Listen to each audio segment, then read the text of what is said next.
तो कह रहा है कि जो फाइनेंशियल स्टेटमेंट्स होती हैं ना, measurement involve assigning values to the financial statements. यानी ये जो नंबर्स होते हैं ना, नंबर्स 2, 4, 6, 10,000, 12,000, इसको हम कहते हैं monetary values.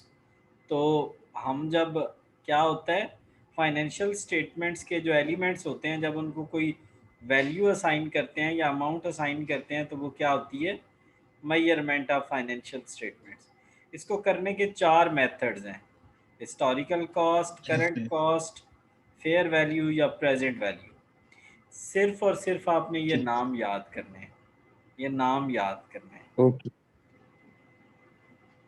Okay sir. Owais qualitative characteristics क्या हैं फाइनेंशियल स्टेटमेंट्स की?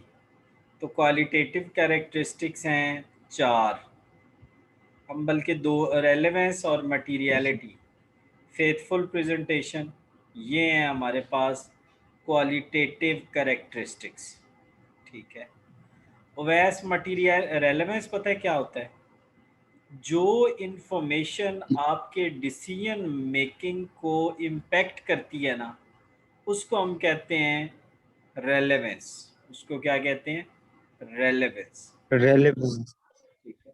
ठीक रेलेवेंस है। अब 2 तरह की होती हैं। एक होती हैं कन्फर्मेटरी वैल्यूज, ठीक है, और एक होती हैं प्रिडिक्टिव वैल्यूज। कन्फर्मेटिव जो होती है ना values is the exchange values, the value of one thing in term of another. यानी एक वैल्यू की, एक चीज़ की वैल्यू जब हम किसी दूसरी चीज़ की वैल्यू में कन्वर्ट करते हैं ना, ठीक है, एट एनी प्लेस और टाइम, तो यानी एक चीज़ की वैल्यू को जब हम दूसरी चीज़ की वैल्यू में देखते हैं, तो उसको हम कहते हैं कन्फर्मेटरी वैल्यू। प्रिडिक्टिव वैल्यू क्या होती है वैस? Ability of accounting numbers to provide the information that by predict. जब हम फ्यूचर को प्रिडिक्ट करते हैं ना, तो उसको कहते हैं प्रिडिक्टिव वैल्यू। जब हम एक यस सर। वैल्यू को किसी दूसरी के हिसाब से यस सर। देखते हैं तो कन्फर्म कन्फर्मेटरी। और जब हम फ्यूचर की प्रिडिक्शन के हवाले से देखते हैं, तो उसको क्या कहते हैं? प्रिडिक्टिव। ठीक है।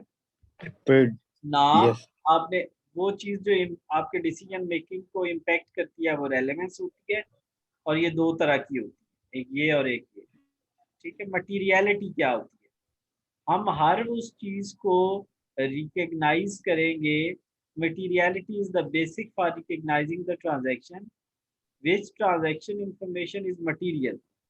In other word, material is entity specific is।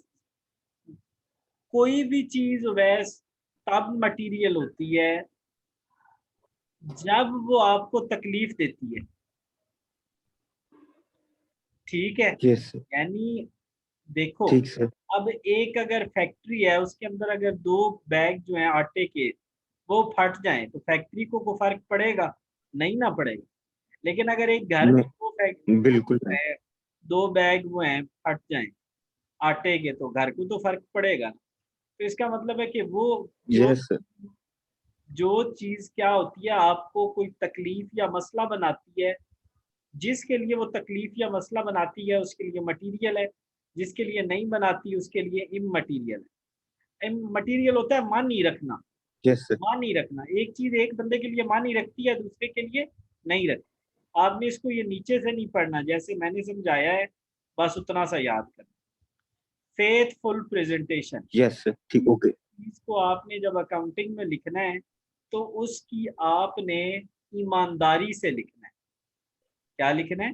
Faithful, ईमानदारी से लिखना है। यानी वो चीज़ को मुकम्मल लिखना है, उसके बारे में न्यूट्रल होके लिखना है, बायस्ड होके नहीं लिखना। और कोशिश करना है कि उसके अंदर कोई एरर ना हो। ठीक है? ये तीनों एस्पेक्ट आपने इसके याद। फेथफुल प्रेजेंटेशन क्या होता है? चीज़ ठीक है। को पूरी ईमानदारी के साथ लिखना। और उस ईमानदारी के 3 पहलू हैं: कंप्लीट, न्यूट्रल और फ्री कॉन्सेंट। क्या? Free consent. अच्छा, इसके फ्री अलावा कौन सर? कुछ एनहांसिंग फीचर्स हैं: कंपेरेबिलिटी, वेरीफाइबिलिटी, टाइम टाइमलाइननेस और अंडरस्टैंडेबिलिटी। सिर्फ नाम याद करने हो वैसे।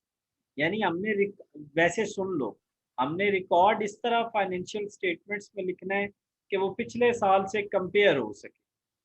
हम अगर उसको वेरीफाई करवाना चाहें तो वो कहीं से भी हम उसको वेरीफाई करवा सकें, उसको वेरिफिकेशन हो सके।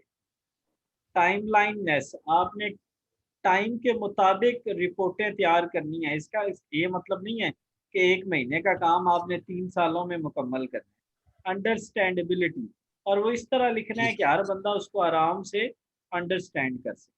ओवैस, इनके सिर्फ नाम याद करने हैं, और ज़्यादा हुआ तो ये वाला याद कर लेना कि कंपेरेबिलिटी का मतलब है कि यस सर। आपने रूल्स को कंसिस्टेंटली फॉलो करना है। वेरिफिकेशन उसकी डायरेक्ट और इनडायरेक्ट, अंदर या बाहर कहीं से भी वेरिफिकेशन हो सके। टाइम पे आपने रिपोर्टिंग करनी है। और अंडरस्टैंडेबिलिटी का मतलब है कि आपने इस तरह से उनको बनाना है और डिस्क्लोज करना है कि हर बंदा उसको समझ सके, हर बंदा उसको समझ सके।